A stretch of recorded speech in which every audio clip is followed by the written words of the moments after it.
Okey, Assalamualaikum warahmatullahi wabarakatuh kepada kelas 3A dan 3B yang mengambil PAD 240 pada semester ini.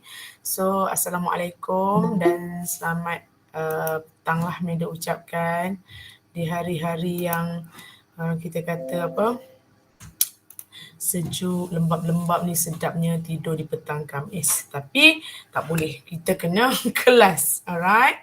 So, hari ini kita akan terus belajar chapter 5. Alhamdulillah walaupun kita bertatih-tatih dengan hari Khamis sentiasa kelas tertunda sebab sebab kita ada cuti, ada yang madam ada hal. Tapi Alhamdulillah kita dah chapter 5. Okay, so far kamu dah mula present tutorial. Present ke masa tutorial? Belum lagi, madam. Kita dah start present dah. Kan?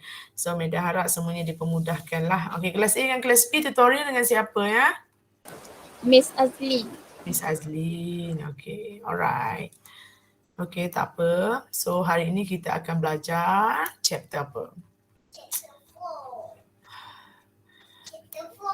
Chapter 5. Okay, today we are going to learn chapter 5. Chapter 4 dah siap.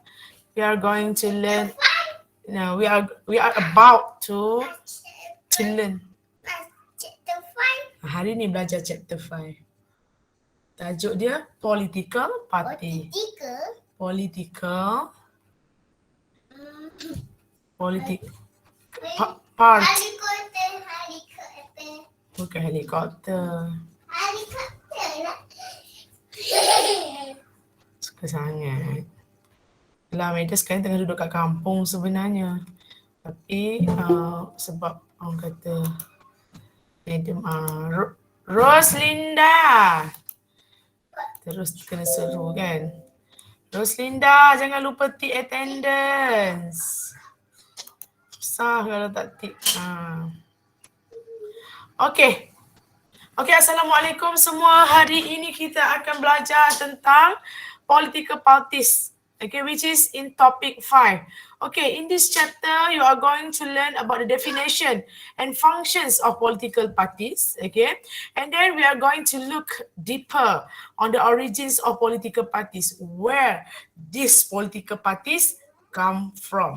And then the last one, we are going to look at the classification or categories of party system that available in the world lah. Okay, so we are going to study about single party system, and then two party system, and then plural party system or multi-party system, and the last one we are going to study about the coalition and alliance system. Budak ramai tu kat luar. So dan bila kita belajar pasal semua sistem ni, kita akan tengok the strengths and the weaknesses of each system. Okay, are you ready class? Yes, madam. Alright. Madam. Alright. Okay, what is political parties? Madam percaya semua orang faham apa itu parti politik. Semua orang aware sebab kita duduk dalam negara yang berbilang parti, banyak sangat parti. Dan setiap dari kita walaupun belum pernah mengundi lagi, madam percaya kamu tak pernah mengundi,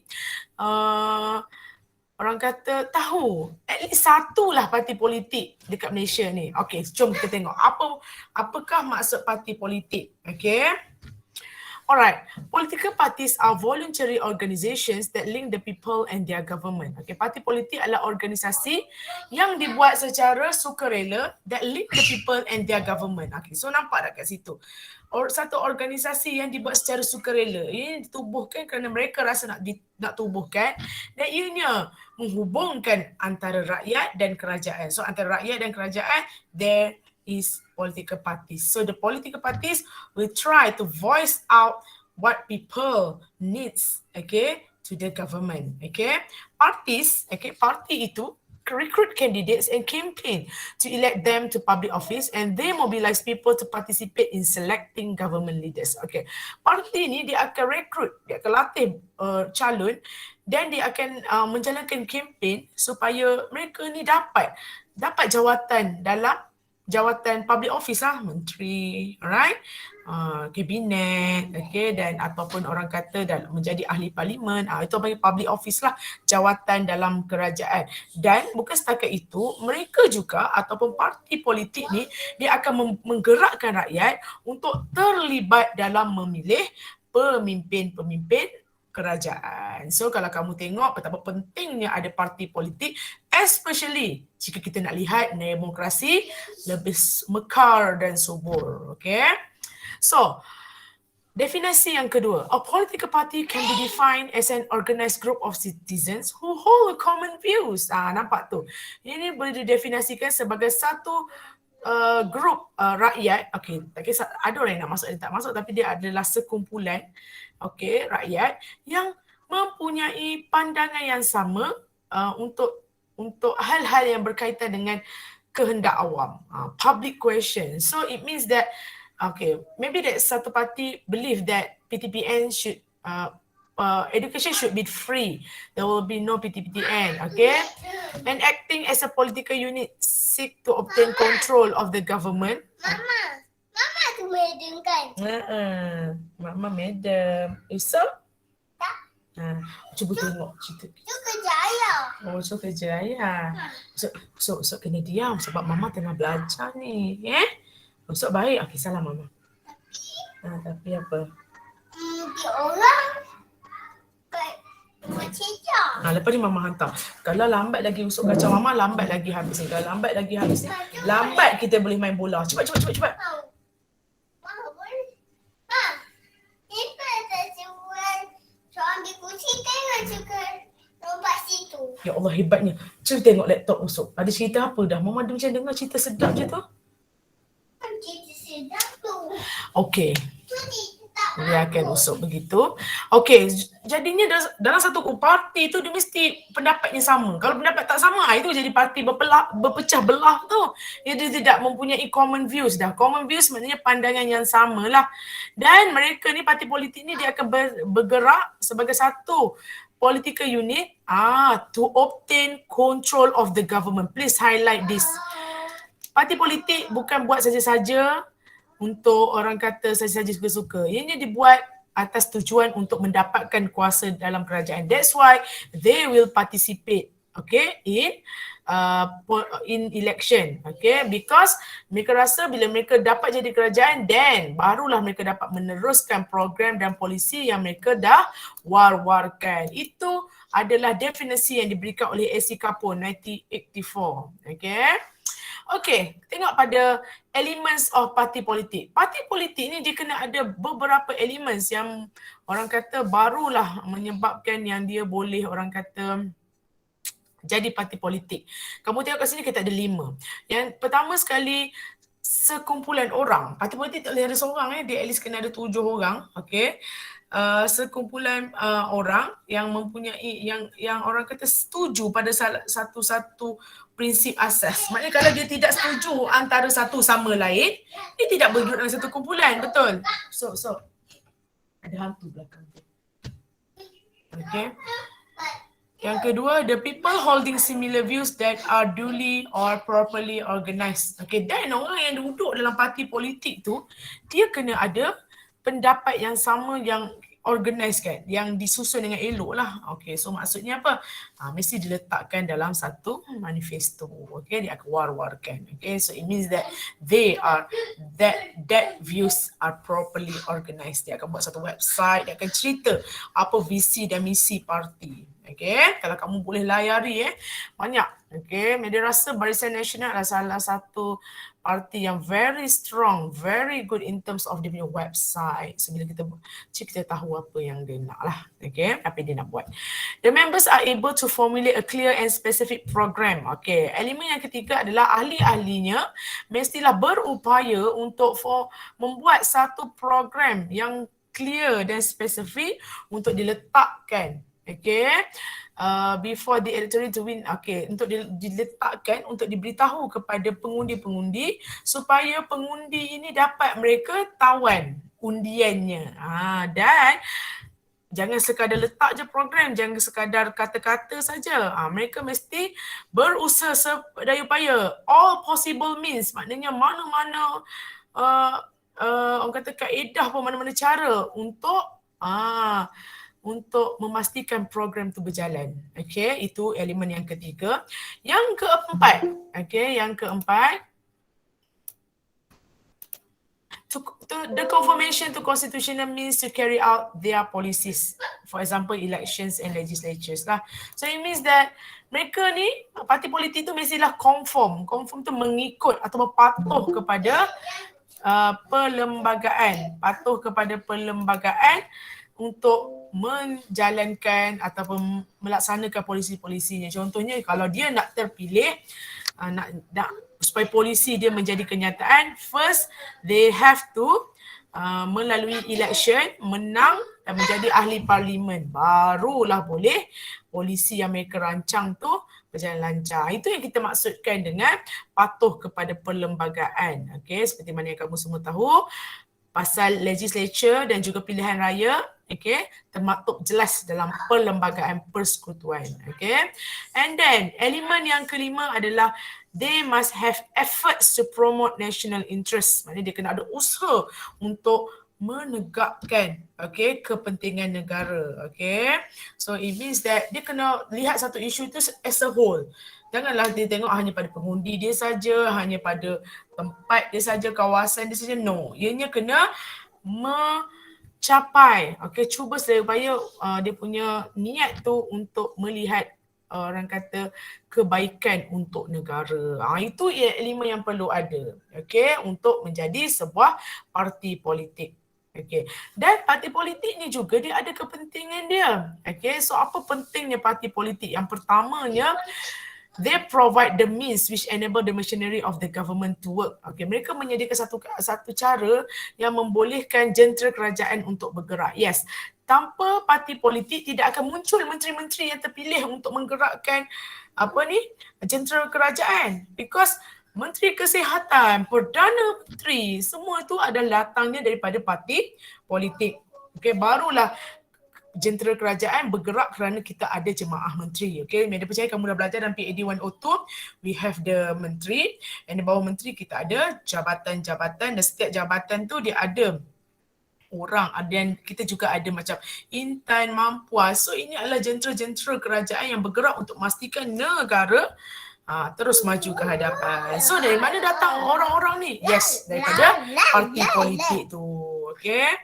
And then yang kedua, political parties need to be continually operative to ensure the democratic government works effectively. Yes, parti politik ni mestilah sentiasa berterusan beroperasi untuk memastikan kerajaan punya demokrasi ni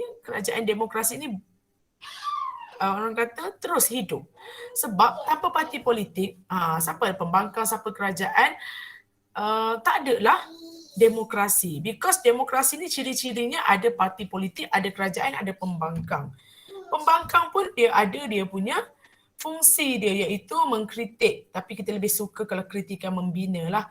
Because kerajaan sometimes dia kena ambil kira, bukan sometimes lah, most of the time must take into account what the opposition ni say lah. Sebab apa maksudnya? So dia mesti memastikan sistem demokrasi terus bergerak dengan adanya parti-parti politik ni. Yang seterusnya, they are instrument. Betapa pentingnya parti politik adalah ianya satu alat untuk membawa kerajaan yang popular by concentrating public opinion. Kalau kamu tengok parti politik tak ada kerja lain. Kerja dia nak menawan hati rakyat. Sebab apa? Kalau tak tawan hati rakyat, dia tidak akan menang pilihan raya. Dia kena jadi popular. Dia jadi popular barulah menang dan barulah boleh buat manifesto, boleh nak laksanakan manifesto tu. And then yang keempat, political parties make the systematic representative government workable, join a large number of men for common ideas. So parti politik ni telah menyebabkan sistem perwakilan menjadi sistematik dan berkesan. Sebab apa? Setiap parti politik ni, tak kisahlah parti mana-mana, dianya akan menjadi wakil, dan wakil inilah yang akan berkumpul di parlimen dan mempunyai idea lah. Idea ni apa? Untuk perkembangan negara, untuk pembangunan negara. Okay, so kita fikir macam tu je. We don't have to bergaduh kerana parti politik itu, parti politik ini. Kau fikir macam ni, kita ni sesama orang Malaysia. Of course, we want to take care of our home. Malaysia lah. Okay, so sikit-sikit bergaduh tu, sikit-sikit berbeza tu, itu biasa. Okay, janganlah kita menjadi seorang yang macam tidak tolerate dengan perbezaan. Yes, sometimes Meda percaya. Meda pun kadang-kadang biasalah nak dekat pilihan raya Ya Allah, kat Facebook ni kadang-kadang ada orang yang terlalu ekstrim. Terlalu sangat kalau parti dia tu, kau main lah kan. Parti orang lain minat ni semua. Parti dia lah bagus ni semua. Jadi sometimes post dia tu mengganggu keharmonian, mengejek-ngejek, menganjing-anjing. Meda rasa we should macam berpolitik macam mana pun, kita sepatutnya lebih orang kata kita relax lah. Okay, kita pastikan setiap orang adalah untuk negara. Okay, so kita tengok kepada origins of political parties. Kalau kamu tengok kat dalam Malaysia ni banyak parti politik ya. Tak silap Meda 30 ke 50 setiap tahun ada je parti politik yang akan bertumbuh seperti cendawan selepas hujan. Macam Muda Pejuang, this is parti yang baru-baru lagi. Banyak lagi parti-parti lain yang kita sampai tak terhafal. Betul tak? Sampai macam tak tahu nak pilih yang mana. Itu maknanya banyak pilihan lah tu. Okay. So origins of political parties, kita tengok daripada mana asalnya parti politik ni. Macam mana dia boleh jadi satu parti politik atau daripada mana, kenapa dia tumbuh. Okay, dengan banyak dah pesatnya. Okay, parti politik ni dibina ataupun wujud semasa zaman-zaman moden ni lah. Ianya pada abad ke-19 yang paling dia orang kata bercambah biaknya, iaitu semasa abad ke-19 ni, masa ni demokrasi berkembang dengan orang kata masa ni hak untuk mengundi pun semakin berkembang. Masa dulu kalau kita belajar nanti kita akan belajar, dulu sebenarnya wanita, hamba, macam-macam lagi lah, orang yang tak ada harta, orang kulit hitam tak layak untuk mengundi. Tetapi pada abad ke-19 mula menyedari yang dunia ni bukan hanya untuk orang kulit putih tapi untuk semua. Okay? Bukan hanya untuk lelaki tapi juga untuk wanita. Dan kalau kita tengok baru-baru ini, orang muda mula diberi ruang untuk terlibat dalam politik. So mereka pun tengok balik. So bila dah ramai-ramai terlibat dalam politik, of course lah satu parti politik tu tidak mencukupi untuk mewakili orang yang berbagai-bagai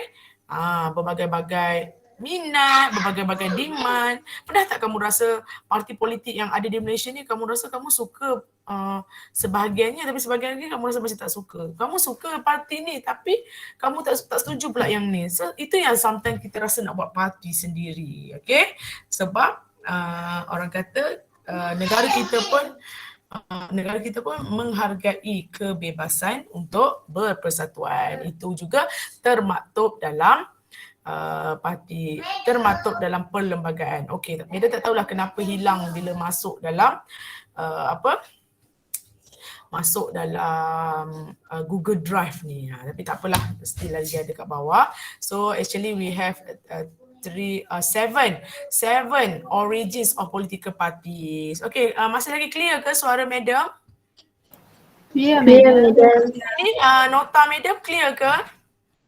Clear, Madam. Clear juga. Okay.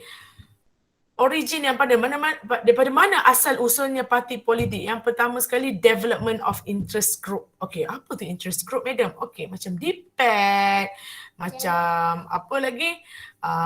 HAC, apa lagi grup-grup yang ada? Grup-grup ni ada pada mulanya dia buat grup untuk bersosial, berkawan, buat aktiviti bersama.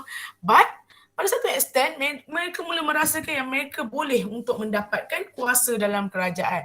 So it starts from only grup biasa, contohnya grup Philosophical Society, Popular Clubs, grup-grup macam ni, tiba-tiba dia menjadi parti politik. So bila dia dah daftar, dia decide dia jadi parti politik, mereka boleh. Tahu DPAD tu nanti nak jadi parti politik untuk untuk mewakili orang awam, nak mewakili orang muda especially macam HAC, lagi apa, cute. Maybe daripada grup-grup yang macam mula-mula suka-suka, tiba-tiba nak take interest on government. Macam nak memegang kerajaan. Ini berlaku untuk parti buruh. Parti buruh ni dia sebenarnya dibuat untuk orang-orang yang kerja-kerja lah, untuk pekerja-pekerja, okay. But akhirnya di US akhirnya mereka jadi parti politik yang sangat-sangat berpengaruh, okay. So that is the first one where the political party comes from. And then kita tengok yang origin yang kedua, okay, sebab ataupun musabab kenapa parti politik terjadi ataupun terlahir ataupun terwujud. Yang kedua adalah kerana pertumbuhan para pengundi yang moden. Okay, macam kita cakap tadi, kalau kamu rasakan pengundi 60 tahun yang lalu dengan pengundi 60 tahun yang sekarang, sama ke tak sama kehendak dia? Tak. Tak. That's why Barisan Nasional boleh kalah. Sebab apa yang rakyat Tanah Melayu 60 tahun yang lalu nak dengan rakyat Tanah Melayu pada 2018 nak, mestilah tak sama. That's why kita katakan pertumbuhan pengundi-pengundi muda. Orang dulu tak pernah pergi luar negara. Orang dulu tak ada internet. Sekarang orang ada internet. Orang pergi luar negara. Orang tahu apa yang berlaku di luar negara. And then, bila dia tahu macam-macam, dia start demanding. Okay, demanding. And then ada seorang mak saudara. Mak saudara dia pun pensyarah juga. Dia quit jadi pensyarah untuk menjadi wakil rakyat. And dia bila cakap, dia tanya dia macam mana jadi wakil rakyat, seronok ke? YB kan? Hush. Dia kata expectation rakyat terlalu tinggi. Yes, okay, orang nak ni, orang nak tu, ada tak puas hati, tu viral kan? Memang letih lah. Because this is orang sekarang. Orang dulu kan, orang dulu lain. Orang sekarang dia lain. Ini modern electorate. Okay, so disebabkan itu dia tidak puas hati dengan parti yang ada, dia keluar buat parti sendiri. Itu yang berlaku dengan muda. Syed Saddiq kan. Dia terfikir juga kalau Syed Saddiq buat parti muda kan. Tanya kalau tua kena keluar lah. Tapi dia pun tak memahami sangat. Okay, parti muda ni macam mana. Kalau maybe kita tengok boleh memahami sedikit parti muda ni diluluskan dah ke? Tidak dilulukan oleh Rose, okay. Ditolak kali kedua, okay. Pendaftaran pejuang diluluskan. Apa itu muda? Cuba tengok apa parti muda ni sebenarnya. Terus saya dah terfikir kalau dia tua boleh ke masuk?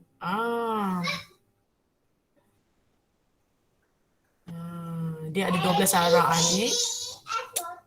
Okay, muda is not something sebab young ianya adalah akronim untuk Malaysian United Democratic Alliance, iaitu MUDA. Okay.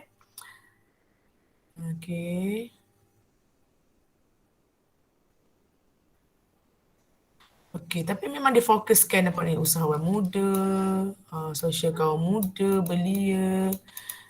Parti ni sangat-sangat dia punya program dia tu, kalau kamu boleh tengok kat sini, yang ni lah. Gerakan kaum muda.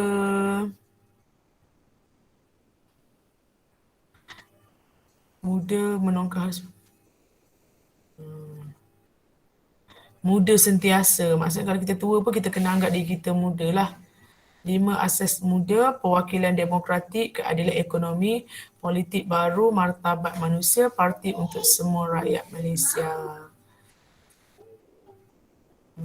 So tak ada pula dia cakap pasal ni tapi sertailah muda. Dia dah tua. Okay. Alright. Allah, janganlah. Okay, so itulah dia, the growth of the modern electorate. They feel the current political party is not enough for them, so mereka buat parti baru, the modern electorate. So mereka rasa Syed Saddiq lah. Okay, golongan-golongan muda. Okay, kalau tengok kalau golongan macam korang kan, really love to macam Madam pun dia juga lah suka macam berkongsi tentang diri sendiri kan, letak kat social media. So this is the modern electorate. Madam rasa ini adalah represent generasi sekarang. Okay, yang ketiga, conflict of economic interest. Dia ada pergeseran atau konflik dari segi interest ekonomi. Maksudnya ada perbezaan antara pemilikan harta, atau pemudah cerita nombor 3 ni, parti untuk orang kaya dengan parti untuk orang miskin. Yes. Okay, ini pun beza because golongan miskin tak mungkin memahami apa golongan kaya fikir, and then orang kaya juga susah nak memahami apa orang parti orang miskin ni, orang yang berpendapatan rendah lah. Maknanya perbezaan kekayaan tu, harta dan kekayaan tu menyebabkan parti ni dia jadi okey, ni parti untuk golongan pertengahan. Tak panggil orang kaya miskin pertengahan, untuk golongan atasan. Jadi kerana perbezaan ekonomi ni ataupun duit ni ataupun harta ni boleh memecahkan kepada parti ataupun penubuhan parti-parti lain. Okey. Yang keempat, environmental effects ataupun kesan, bukan kesan alam semua jadi ni orang sekeliling kita. Okey. Dipengaruhi oleh background seseorang seperti ayah ke mak ke. Kalau kamu tengok ini memang berlaku. Kalau kamu tengok Anwar Ibrahim, Tun Mahathir, semuanya isteri, anak terlibat dengan politik. Okey, cuba kamu beri lagi figura siapa lagi yang terlibat. Khairi Jamaluddin merupakan menantu kepada bekas Perdana Menteri. Okey, Datuk Seri Najib merupakan anak kepada Perdana Menteri Malaysia yang kedua. Okey, so kalau kita tengok memang orang kata politik tu akan wujud kerana keadaan sekeliling yang mempengaruhi. Contohnya macam tiba-tiba Bersatu ada, lepas tu Mukris berjuang pula. Macam tu. So keadaan sekeliling. Yang kelima, yang ni paling mudah kita nak tengok di Malaysia, terwujud kerana sentimen perkauman dan juga agama. Okay, sentimen perkauman dengan agama di Malaysia, Madam cakap, ianya memang tak dapat dipisahkan. That's why parti-parti yang wujud ni dia akan ada nama. Okay, macam MUDA tadi tak ada, PKR tak ada. Tapi kalau UMNO, United Malay, United Malay, sekejap. United UMNO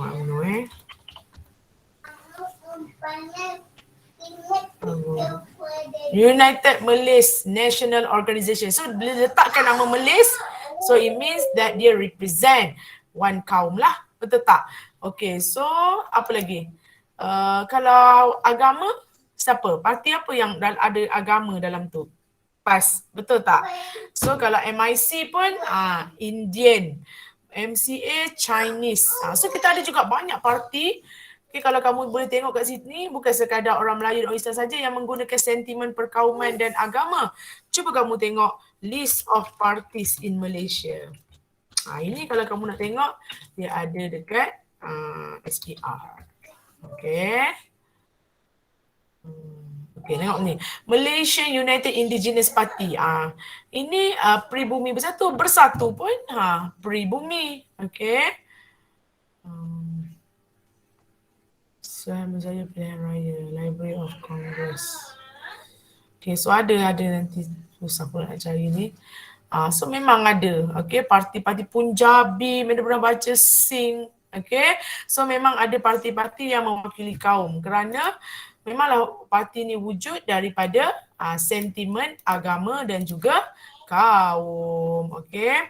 Because there are many political parties established based on religion and race. For example, UMNO for Malays and PAS for Islam. Dan kamu boleh tambah lagi. Okay. Sekejap ni, ada tak? Punjabi Party. Political party lah. Ni kalau banyak dekat ni lah, dekat India lah, sebab kita tak ramai sangat kan. Okay. Punjab is dominated by 3 parties, Indian National Army, Nadi Chief. Dia memang macam tu. Okay. Dia memang macam tu. Okay. Alright. Kita tengok yang seterusnya, integration crisis. Ni political party when they have internal conflict, dia bergaduh dalam dia buat parti baru. Ini yang mula-mula sekali berlaku UMNO. Dulu pada tahun berapa entah? 1946 rasa. Sebab tu 1946. UMNO, okay, pengasas dia sendiri, itu tersilap medium Tok kepada Hishamuddin lah. Okay. Datuk Wan, okay. Dia orang kata dia mengasaskan UMNO and then dia macam tak puas hati ke apa. Bergaduh, biasalah kan. And then dia pun keluar dan dia pun menubuhkan semangat 46. Dan sejarah repeat itself apabila Tun Mahathir adalah pembuat yang menubuhkan Bersatu and then keluar and then buat pula parti berjuang. So Macam mana parti boleh membiak? Macam itulah. Tak setuju, gaduh buat parti lain. Macam juga Syed Saddiq, muda. Okay, dia tak apa entah dia tak puas hati kan, kita pun tak tahu kan. So maknanya dia rasa dia tak pegang common view. Kita pergi balik pada common view tadi. And then dia rasa tak, dia buat parti lain. So dengan ini parti-parti membiak-biak. Okay. And then penetration crisis happen when people from political to protect themselves from external threats. Okay, so dulu kita banyak menerima orang kata ancaman daripada Indonesia pada awal-awal selepas kita merdeka. Indonesia ni dia tak puas hati dengan kita sebab masa tu rancangannya nak buat Indonesia Raya, ASA macam nak 2-3, tiba-tiba kita pergi dengan Sabah Sarawak. So sejak bila tu Indonesia dengan Malaysia ni macam sentiasa berkonfrontasi. So ada parti politik yang dibuat untuk di Indonesia lah dibuat untuk melindungi mereka daripada ancaman. Contohnya macam di Indonesia lah. Alright. Okay.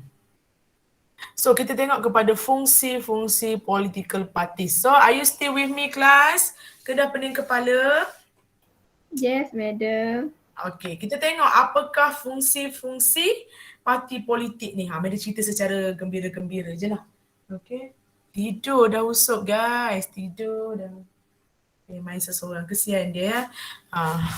Dia budaknya kuat bercakap sangat kan, kita tak terlayan. Okay. Cap. Tidur dah.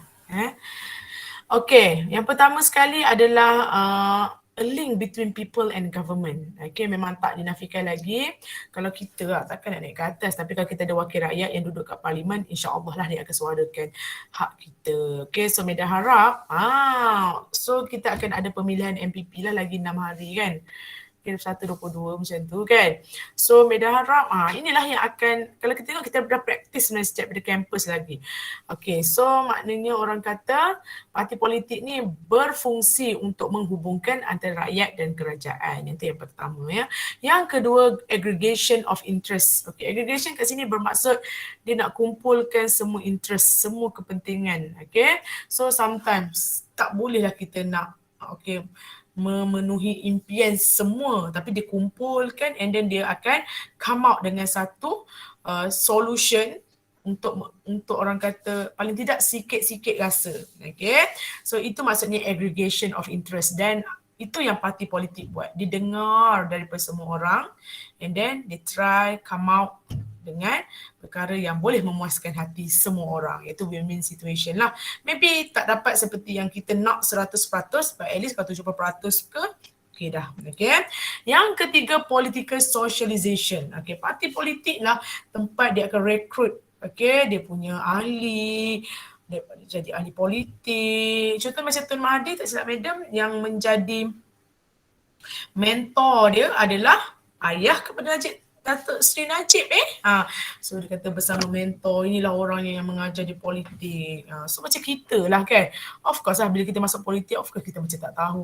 Maybe kita minat tapi kita macam tak tahu. That's why dia akan ajar. Okay, macam geng-geng MPP yang nak bertanding pun dia akan hantar kursus. Okay, sebab nak menjadi wakil rakyat is not benda main-main so dia akan ajar. And then political party juga, parti politik ni juga dia akan turun dan juga dia akan train pengundi-pengundi macam mana nak mengundi, alright, so macam mana nak macam-macam lah dalam manifesto lah. But sometimes of course lah dia akan lebih favor atau bias kepada parti dia. Of course lah dia akan cakap parti dia bagus, kita nak ni, kita nak tu, parti orang lain semua teruk. Tapi itulah orang panggil political socialization. Dia buat ceramah-ceramah politik untuk orang kata mengembangbiakkan orang kata pengetahuan berpolitik tu. Siapa cakap politik tu tak bagus? Kalau tak ada politik, macam mana kita? Kalau tak ada ketua, hidup kita akan kacau bilau dan tidak tersusun. So Medan harap kamu faham lah. Jangan cakap saya tak minat politik. No, kalau kamu tak minat, macam mana negara kita nak maju ke hadapan? Yang keempat, mobilization of voters. Yang ni dia macam menggerakkan pengundi, okey, ataupun orang kata dia bagi pengundi ni rasa semangat nak keluar mengundi. Okey semua dia kata kan, mari keluar mengundi, kalau tak keluar mengundi rugi, masa depan negara terjejas apa benda semua. Okey, so orang kata dia jadi macam pengundi kata, betul lah kan. So dengan berbagai-bagai poster yang dibuat, ianya akan menaikkan semangat rakyat untuk keluar mengundi. Okay, so Madam nak pada ni DPAT, of course lah AM 110 seramai 400, lebih kurang 400 setengah pelajar ni, of course lah mesti okay, mencapai 100% keluar mengundi. Okay, klik je kat tangan. Okay, pilihlah calon yang kamu rasa yang sesuai. Dengarkan mereka punya manifesto dan nilaikan dan buat keputusan yang bijak. Okay, dan Meda harap bukan sekadar kita duduk dalam kampus je.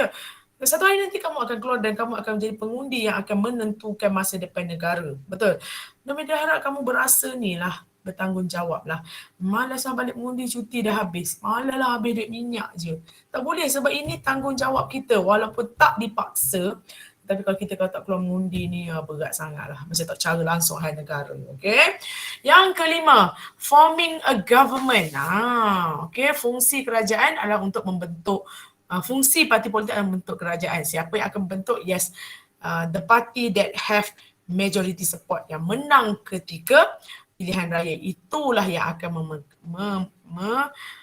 menubuhkan kerajaan untuk apa?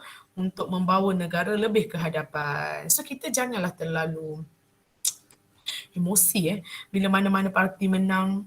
Okay, so macam itu memang tak kisah parti tu ke parti ni ke, kita ni sebagai rakyat kita kena tanya apa kita punya peranan. Okay, okay, dan yang keenam, fungsi parti politik. Yang tadi yang menang tu buat kerajaan ni kan.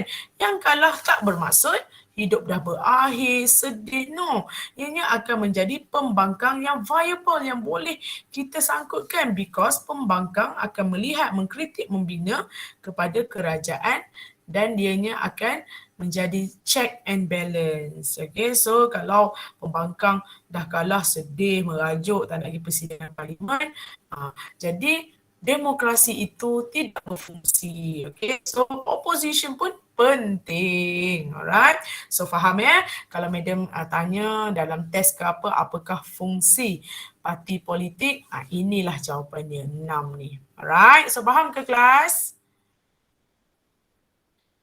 Faham ke kelas? Faham, Madam. Faham. Alright, okay, so tadi kan Madam cakap ada 4 kan, tapi sebenarnya, tapi tak kira jugalah sebenarnya. Sebenarnya kat sini dia ada 1 tau. No party system. Ada negara yang orang kata tidak mempunyai parti langsung. Ni negara yang autokratik lah sebenarnya. Alright, kalau single party system pun tak guna juga sebab dia bertanding, dia tak ada pembangkang, dia lah menang, dia lah bertanding.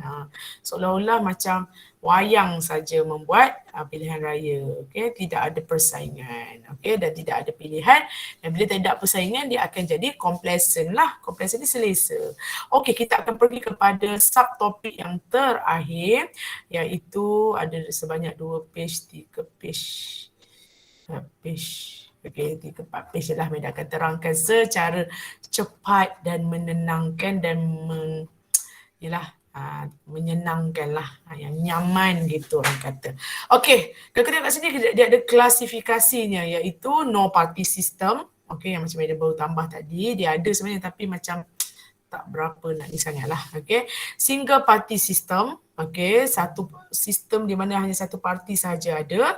Yang ketiga, two party system. Okay, dia ada 2 je party system. Okay, and then yang keempat, multiple ataupun multi-party system, plural party system, and then 3 party system. Ini tambahan lah. Okay, kita tengok kepada satu-satu. Yang pertama sekali, no party system. Negara yang mengamalkan sistem langsung tak ada parti dalam sesebuah negara.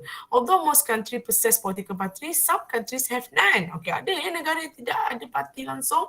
Contohnya yang negara yang mengamalkan sistem yang betul-betul sistem beraja tradisional tu yang kebanyakannya di negara Timur Tengah dan kebanyakan negara dan adalah negara-negara di Asia. Ini negara yang betul-betul tidak demokrasi. Tidak punya parti dan mereka hanya membuat pemerintahan adalah berdasarkan kepada hubungan-hubungan tradisional etnik. Ini terjadi di Saudi Arabia dan Jordan. Lepas dia naik, lepas Sultan Raja naik pula anak dia. Macam tu je. Parti memang langsung tak ada. Okay. Itu je nak cerita sikit saja. Langsung tak ada parti. Ini biasanya traditional monarchical system. Sistem beraja yang mutlak tu. Yang kita belajar chapter 1 tu. Alright. Faham ya kelas? Yang kedua, single party system. Yang ni ada parti. Tapi satu je. Okay. In this system, the party in power either dominates all other groups or suppress all opposition groups in the name of national unity and development. Okay, dia satu parti je. Parti-parti lain tu bukan tak ada, tapi diharamkan daripada tubuh. Sebab dia kata banyak-banyak parti ni boleh mengancam perpaduan negara. Betul juga macam negara kita banyak-banyak sangat parti, jadi kita duk bergaduh-bergaduh. Macam kampung Madam ni, honest Madam cerita kat kamu kan, okay? Sampai ada 2 masjid yang membezakan antara penyokong parti tu dan parti ni masa semayang Jumaat. La ilaha illallah. Sampai macam tu sekali, okay? So janganlah sampai macam tu. So Nazi dia buat macam tu, okay? So biasanya negara yang mengamalkan satu parti sistem ni biasanya dijumpai ni dalam negara totalitarian. Ingat lagi tak? Rejim totalitarian. Madam percaya kita belajar ni dalam chapter 8. Okay, PAD 1-2. Okay, seperti seperti semasa pemerintahan Nazi kat Jerman dan juga negara Rusia semasa komunis lah. Usually after the opposition has been wiped out. Nampak tu? Bukan tak ada, tapi mereka haramkan dan maknanya kata bubar. Okay, tak bagi. Okay, ini adalah lambang lah. Okay, Nazi punya. Kalau cakap pasal Nazi, cakap pasal Adolf, memang sangat-sangat apa? Bukan menyeramkan, memang sangat-sangat soho lah kalau kamu baca dia punya sejarah apa semua Okay, nampak tu. Mereka yang kontrol semua, only satu parti je yang dibenarkan. Okay, kalau ada yang lain pertubuhan lain, dia anggap pertubuhan tu pertubuhan haram. Okay. So, mereka kata mereka ni memang dah mewakili keperluan rakyat dan mereka ni sebenarnya demokrasi pula dah. Okay. Tapi mereka ada je election, tapi mereka tidak benarkan election yang adil lah. Okay. Dan mereka tidak membenarkan orang kata pendapat rakyat sangat. Okay. Dan mereka mengatakan yang single party ni is good because dia tidak akan membuatkan negara tu jadi berpecah kerana parti. Okay. So bila tak ada perpecahan tak ada orang tukar-tukar parti, so pemimpin boleh fokus kepada social, economic and political developments of the country. Betul juga kan? Yang bawah ni Madam rasa macam nombor 1 dengan nombor 2 ni Madam rasa ada benarnya juga in one part lah. Maksudnya kalau kamu tengok pada negara kita duk berkacau bilau, ekonomi apa semua sampai benda-benda lain jadi terjejas. Tapi sebenarnya single party system ni bukanlah demokratik sebab rakyat tidak ada chance untuk express dia punya opinion dan hanya setuju je dengan apa yang ni katakanlah. Okay. And then kita tengok kepada ini Madam nak suruh kamu buat kerja lah lepas ni. Sila buat satu mind map yang tulis kebaikan dan keburukan parti sistem ni lah. Kalau ada masa sejam ni lah. Okay, tapi macam kesian pula korang, tak payahlah Madam terangkan lah. Okay. Okay, so maksudnya apa? Maksudnya apa bagusnya single party system? Yang pertama, lebih loyal dan lebih disiplin. Okay. Dan orang kata tindakan tu dan juga orang kata arahan tu hanya satu je, so mudah. And then parti tu dia mendominasi, so politik lebih stabil. And then tidak ada orang kata tidak akan ada konflik lah. Tidak akan ada konflik ataupun orang kata sebab orang kata dah tak ada pembangkang nak konflik dengan apanya. Ini macam bagus lah. Kadang-kadang kita pun duk pening tengok pembangkang dan kerajaan duk bergaduh-gaduh. Okay, demerits of single party system. Apa keburukan dia? Pertamanya pembangkang tak dibenarkan untuk wujud. So kalau kamu bayangkan pembangkang tak ada. Kita ni kerajaan tu dia manusia juga. Dia mungkin ada buat silap tapi tak ada yang menegur. Okay, so that's not good lah. Yang membahayakan lah manusia pula, rakyat pula. Yang kedua, tak bagusnya single party system adalah is no alternative government. Tiada kerajaan pilihan. Okay, bila tak ada kerajaan pilihan ni maksudnya apa? Kita tak nak undi yang tu lah. Okay, no genuine choice among electors. Jadi bila asyik undi yang tu je, pilihan tu sebenarnya tak ikhlas. Genuine ni maknanya bukan yang betul-betul dari hati kita. Sebab dah kita tak ada pilihan lain. So yang tu je lah kita terpaksa pilih. And then tak ikhlas ataupun sebenarnya bukan pilihan dia. Yang keempat, pengaruh rakyat is reduced to a minimum. Maknanya rakyat punya campur tangan langsung tak ada. So is it good kalau rakyat langsung tak boleh bersuara? Okay, and then legislature and judiciary menjadi tidak berfungsi. Itu keburukan single party system. Kalau tengok banyak buruk lah daripada baik. Okay, kita pergi kepada sistem yang kedua iaitu ketiga dah. Okay, the two party system. A two party system has two essential features iaitu hanya dua sahaja parti yang dibenarkan wujud dan dia akan kongsilah kerusi tu. Dia macam sama banyak, sama kuat. Tak A menang, B menang. Tak B menang, A menang. Okay. And then negara yang paling terkenal dalam mengamalkan two parties ni adalah tak lain tak bukan adalah US. Okay. Britain, Canada and New Zealand. Okay. Okay. So yang ni kamu boleh baca lah. But basically dia ada dua je. So dia akan ada dua saja. So yang kerajaan dan dia akan ada satu pembangkang yang kuat. Macam negara kita kan macam terpecah-terpecah ni tak. A jadi kerajaan, B jadi pembangkang yang sangat stabil. So kalau A buat masalah apa-apa, B pula yang akan jadi kerajaan. So mudah, tak payahlah sekejap A, sekejap B, sekejap C, D, E, F. Okay, sebenarnya sistem ni adalah lebih simple dan lebih mudah kerana voters ni macam kita lah, nak beli baju. Okay, macam dia langsung tak ada pilihan ni, kita ada pilihan beli baju A ke B, jadi mudah sikit nak buat keputusan. Dan ianya boleh dikatakan yang sistem macam ni kadang-kadang membuatkan pembangkang tu lebih kuat. Dan ianya boleh check apa yang kerajaan buat lah. So tapi ada keburukannya jugalah, maknanya orang kata ianya akan membawa kepada dictatorship. Sebab legislature ni hanya ada one party saja sebab dia tak banyak pembangkang kan. Akan dikonquer oleh satu parti sajalah. So and then orang kata dua tak cukup. Dia limitkan people choice. Limitkan people choice. Jadi juga masalah macam tadi, macam no genuine choice. Kamu tahulah rakyat A tak nak, B tak nak Z. Macam tu lah. Jadi orang kata demokrasi apa macam ni, macam terkekang je. Macam-macam lah. So ini kalau kamu tengok macam ni. Dia dua je parti. Sorry lah gambar ni tak tukar lagi. Republicans dengan Demokrat. Sama kuat. Dua-dua ni sama soho. Sama terkenal dan sama popular di hati rakyat. So apa baiknya two party system? Ini memastikan more permanent and stable cabinet. Kabinetnya lebih permanent, lebih stabil. Tak macam kita sekejap berubah-ubah kan. Itu kelemahan multi party system. Nanti kita belajar. The political homogeneity makes them well organized and responsible team workers. Sebab dia politik mereka lebih kepada macam satu juga macam tu. Lebih teratur dan lebih bertanggungjawab lah. Tak adalah nak lompat-lompat parti sebab balik-balik yang tu juga. And then it secures a real representative government. Ianya kata sistem perwakilan tu lebih baguslah. And then the system membenarkan rakyat untuk mengundi secara direct. And then memastikan apa-apa hal mendapat attention daripada wakil rakyat. Sebab mereka sebenarnya sebelum nak general election, mereka dah ada polisi yang mantap.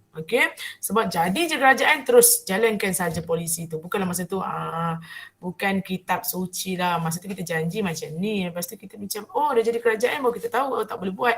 No, bukan macam tu. So maknanya dia orang memang dah strong dengan polisi dia. Dan more well-defined programs to the elected. So this is good lah. Yang dapat kebaikannya adalah pengundi sebab mereka ada program yang sangat-sangat mantap. Asal jadi je kerajaan dia buat dah.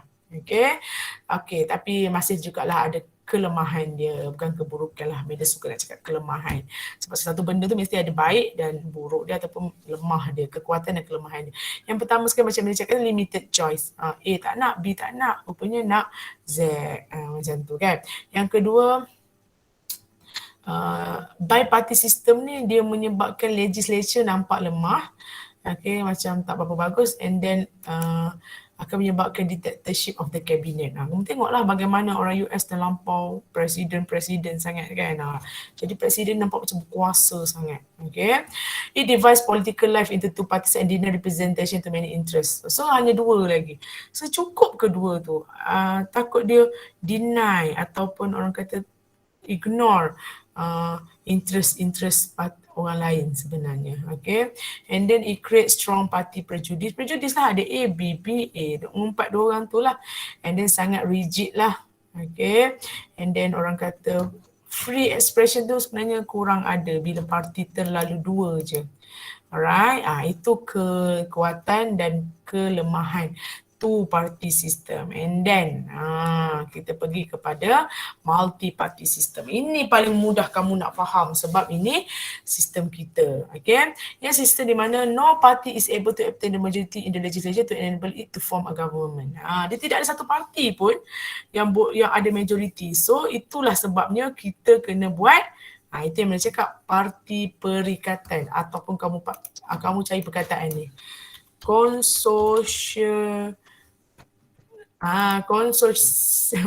Constitutional Demokrasi in Malaysia di mana kena berikat-rikat barulah boleh membentuk satu parti majoriti yang boleh membentuk kerajaan. Sebab dia parti terlampau ni, so daripada 32 juta rakyat Malaysia, so yang bawah tu 15 juta layak mengundi, yang keluar mengundi 10 juta.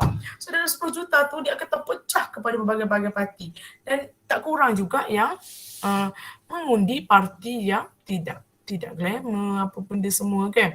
Jadi dia akan jadi terpecah. Okay. So untuk yang kadang-kadang yang bebas pun dia kena collaborate dengan parti-parti lain sebab kalau tak boleh nak membentuk kerajaan. Jadi pening kepala lah sebab kita nak tahu yang mana satu majoriti yang layak. Tu yang macam kursi sikit, kursi tak cukup ataupun kita paling tidak kalau nak bentuk kerajaan kan ada 112. So ada 112 tepat-tepat. Kalau seorang tu lompat parti, dah pula terbubar. Jadi dia tak kuat. Okay. Kamu tengok kat France 17 ke 20 parti. Sepanyol sampai 55 parti. Malaysia yes, 30 ke 50 macam tu lah. Okay. Tapi ini bagus sebabnya orang kata, tak minat pejuang ambil muda. Tak minat muda ambil UMNO. Tak minat UMNO ambil MIC. Tak minat MIC ambil CA. Tak minat CA ambil PAS. Tak minat PAS ambil BKR. Terlalu banyak pilihan. Bila pernah je jumpa orang yang 5 tahun tu dia macam orang PAS. Lama tu jadi macam orang PKR pula. Lama tu jadi macam orang UMNO pula. Sebab terlalu banyak pilihan. Jadi kamu pun akan jadi macam tu juga nanti. Macam medium, kadang-kadang medium orang cakap macam ni, kita rasa betul juga. Betul orang cakap macam ni, kita rasa betul juga. Jadi kita macam, okeylah, setiap pilihan raya tu kamu tukarlah parti mana-mana yang kamu suka. Okay? Alright. So kita...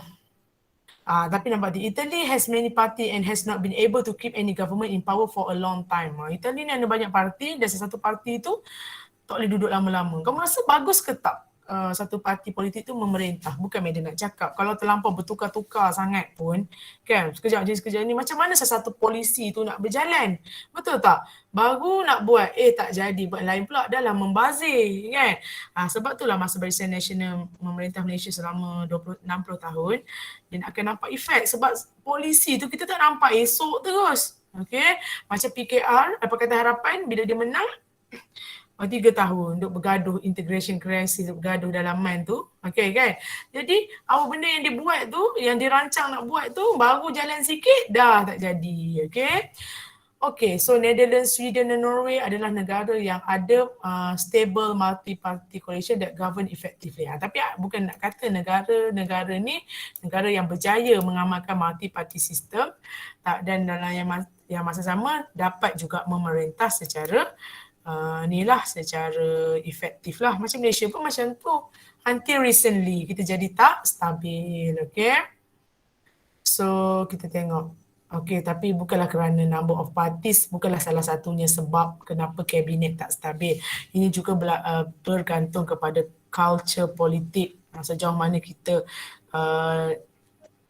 setuju dengan salah satu isu dan juga peraturan untuk menubuhkan dan membubarkan kabinet. Okey, kita tengok apa bagusnya multi-party system. Sama bagus, sama tak bagus juga. 5-5. Yang pertama sekali, elastic. Elastic ni maknanya kata dia macam fleksibel lah, yang mudah nak berubah-ubah. Okay, that's good lah. Sebab 50 tahun yang lalu tak sama dengan 50 tahun yang akan datang. Okay. Yang kedua, ini memberi peluang kepada banyak-banyak grup supaya apa? Boleh munculkan diri untuk ada opinion sendiri. So this is good. Yalah, kita ni kadang-kadang kalau kita rasa orang tak nak terima pendapat kita and dia tak boleh buat parti baru sendiri, kita rasa terkongkong. So dengan adanya multi-party system, kita pun rasa lebih bebas. Sajak dah selamat dah duduk dekat Australia. Setiap orang sana kata dia dilindungi. Orang kata dah demokrasi lah, betul lah. Okay, kan? It allows free expression of opinion through political parties. Ianya juga membenarkan orang kata kita nak ekspresikan pendapat kita dengan lebih bebas melalui parti politik lah. Dan ianya memastikan setiap pendapat tu ada wakilnya. Okay, ini golongan yang suka macam ni, ini golongan tua, ini golongan muda, ini golongan gini, ini golongan gitu. Jadi semua ada perwakilan. Masuk je mana-mana parti yang kamu rasa serasi dengan kamu. Okay. Ini juga membenarkan rakyat untuk orang kata berpersatuan dan organize tanpa orang kata tanpa mengorbankan prinsip dia. Contohnya nak berada dalam aku orang Cina tapi aku nak undi mana? Jangan risau, tak semestinya Cina undi UMNO. Undilah Barisan Nasional sebab dalam tu ada MCA, MIC dan UMNO. So dia macam boleh menggabungkan ramai-ramai pendapat sebab dia boleh macam parti berikatan tadi. Okey, apa yang buruknya? So, tidak ada satu parti pun yang mencukupi. Yalah sikit-sikit seorang untuk membuat kerajaan. Itu yang berlaku. Pening kepala yang di Pertuan Agong nak tahu yang mana satu. Dan setiap orang ni, dia mesti nak parti dia yang menjadi Perdana Menteri, parti dia yang dominan. Masalahnya tak boleh dalam multi-party system ni, dia mesti setiap orang tu macam ada kek tu kena kongsi. Boleh jadi sebiji kek. Macam tu. Dia punya analogi lah. Yang kedua, the combination of heterogeneous political may weaken the coalition government. Yang ni berlaku juga ni. Berlakulah Pakatan Harapan, berlaku Pemufakatan Nasional, berlaku Abah ke, Atok ke kan. Sebab dia bergabung. Maknanya ada bawah satu label tu, Pemufakatan Nasional ke Pakatan Harapan, dia bergabung banyak-banyak. Dalam tu dia ada ketua-ketua dia juga. And dia sebenarnya melemahkan sebab dia nak masing-masing, aku nak ketua aku jadi Perdana Menteri. Aku nak ketua aku jadi Perdana Menteri. Jadi lama-lama ianya akan melemahkan coalition tu. Itu yang berlaku dalam Pakatan Harapan sebenarnya. Dan juga Pemufakatan Nasional because dia masing-masing sebenarnya dia orang ada matlamat parti dia orang sendiri tu. Okay, parti kecil-kecil tu. Okay. It may lead to the establishment of a weak and unstable government. Ini yang kita Malaysia hadapi baru-baru ni membawa kepada kerajaan yang tidak stabil dan lemah. Yalah, asyik bertukar. Bayangkan kita dah bertukar 3 Perdana Menteri sejak 3 tahun yang lalu. Itu lemah tu sebenarnya sebab asyik tukar macam tu. Dan the electors normally vote for personality, not for the program. They do not even know who will form the government. Ini pun satu kelemahan. Kita ni abahku, bosku, atokku. Orang tak tengok benda-benda tu. Sibuk lah tengok abah ni macam ni, atok ni setia kahwin, Najib ni macam ni, bosku ni macam ni. No, orang tak tengok personality. Orang tengok kepada manifesto, program. Itu masalahnya orang kita ni. Bila mengundi, kita tengok pada benda-benda peribadi. Kan? And then yang kelima, life of the government is uncertain and short. Sebiji lah macam negara kita. Satu kerajaan tu pendek sangat. Okey, kalau kerajaan Tun Mahathir itu berapa lama? 22 bulan. Okey, Muhyiddin Yassin berapa lama? Start daripada bulan 3 sampai bila itu? Setahun lebih kan? Tak sampai pun 20 bulan. Betul tak kelas? Betul. Berapa lama itu Muhyiddin Yassin? Kejap jugalah. Setahun setengah ke tak sampai mana rasa. Setahun 3 bulan, 15 bulan.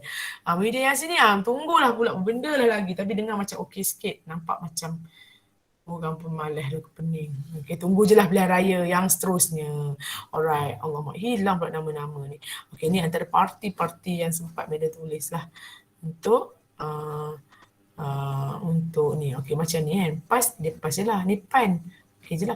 Dalam Barisan Nasional ada UMNO, MIC, MCA, SNAP, SUP, apa benda semua. Parti Sosialis Malaysia. Tak pernah dengar pun kita kan. Ni DAP. Lepas tu DAP ni sebenarnya sendiri. Tapi sebabnya tu masuk pula bawah PKR. Masuk Pakatan Harapan tak ada pun.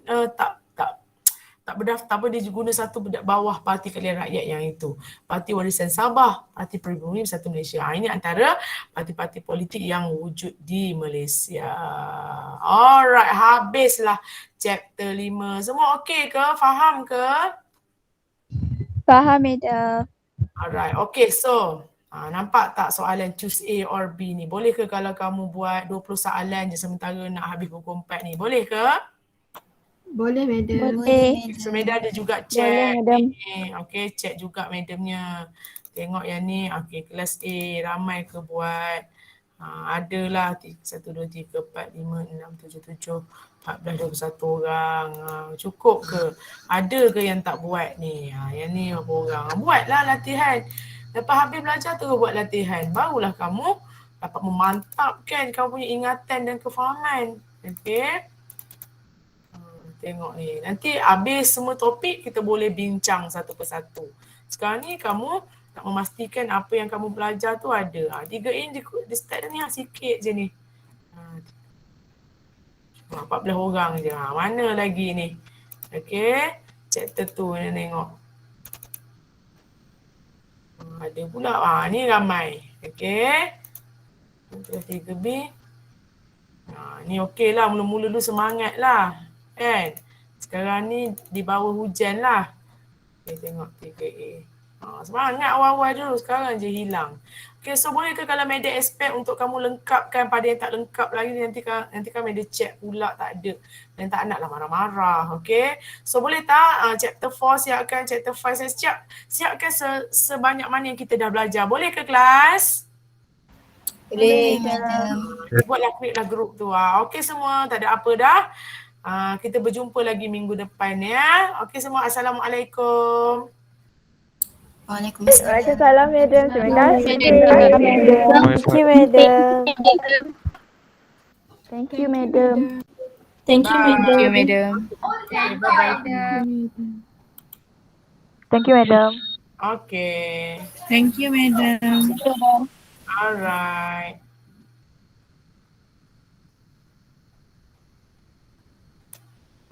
Ni yang tak tubik.